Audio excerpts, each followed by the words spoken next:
L'expert royal Marc Roche avait fait une blague au prince de Galles, le prince Charles, en 2008, qui ne l'avait pas du tout fait rire. Marc Roche a expliqué que le roi Charles III n'a jamais eu un humour grivois ou blessant, qu'il aurait toujours été préparé à son rôle de roi. Marc Roche est un expert de la monarchie britannique qui couvre l'actu des Windsor depuis près de 20 ans maintenant. Cet ancien journaliste du Monde est, d'ailleurs, l'auteur de nombreux ouvrages sur la royauté comme les Borgia à Buckingham. Le 22 septembre dernier, cet expert royal a accordé une interview à Madame Figaro depuis Londres afin d'avoir ses analyses concernant le règne du roi Charles III qui a été récemment couronné après la mort de la reine Elisabeth II, le 8 septembre 2022. Selon ce spécialiste de la royauté britannique, malgré le chaos qu'il a vécu concernant son mariage avec Lady Di, le roi Charles III aurait toujours été préparé pour assurer son rôle. Marc Roche avait également raconté une anecdote où il avait fait une blague qui est mal passée au roi d'Angleterre, qui à l'époque était encore appelé le prince Charles.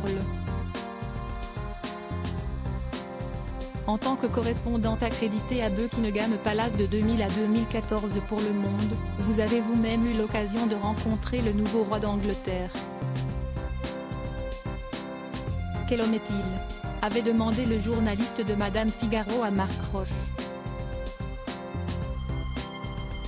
L'expert royal a confié qu'il adorait raconter cette histoire lors d'un banquet avec Nicolas Sarkozy, le 26 mars 2008. Selon la tradition, il était de coutume de prendre le thé au salon après le banquet. Si est-il là que Marc Roche aurait rencontré les membres de la famille royale, hormis la reine.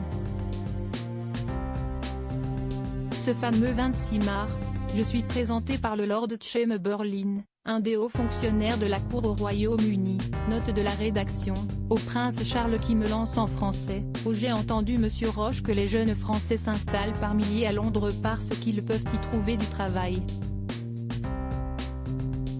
Si est-il très intéressant, n'est-ce pas ? Avait raconté Marc Roche.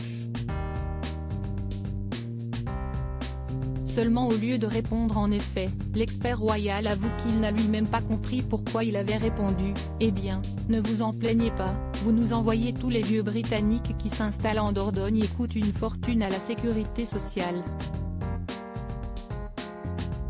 Ce qui n'a aucunement fait rire le roi Charles III. Le roi Charles III a un humour à sens unique. Après l'histoire racontée par Marc Roche, le journaliste de Madame Figaro avait demandé si le souverain n'avait pas d'humour. Non, Charles est un homme qui a beaucoup d'humour, mais à sens unique. Il rit de ses propres blagues, avait alors répondu l'expert royal avant d'ajouter, ceci dit, ce n'est pas tellement un compliment que de dire ça. Néanmoins, il n'a jamais un humour grivois ou blessant, à l'inverse de son frère le prince Andrew. Ce qui explique donc pourquoi il n'avait pas ri à la blague de l'expert royal à l'époque. Si est-il d'autant plus vrai que Marc Roche affirme que le roi Charles III a toujours su se tenir, surtout qu'il a toujours été prêt pour être roi. Le roi Charles III est tout le contraire de la reine Elisabeth II. Toujours pendant cette interview, Marc Roche a expliqué le fait que le roi Charles III a toujours été prêt pour ce rôle. En 2020, vous avez consacré un ouvrage à Elisabeth II intitulé « Elle ne voulait pas être reine ». Peut-on en dire de même de Charles III, avait demandé Madame Figaro et à Marc Roche de répondre, si est-il l'inverse. Charles, lui, voulait être roi. Il a attendu toute sa vie, et a été préparé comme aucun prince de Galles ne l'avait été auparavant.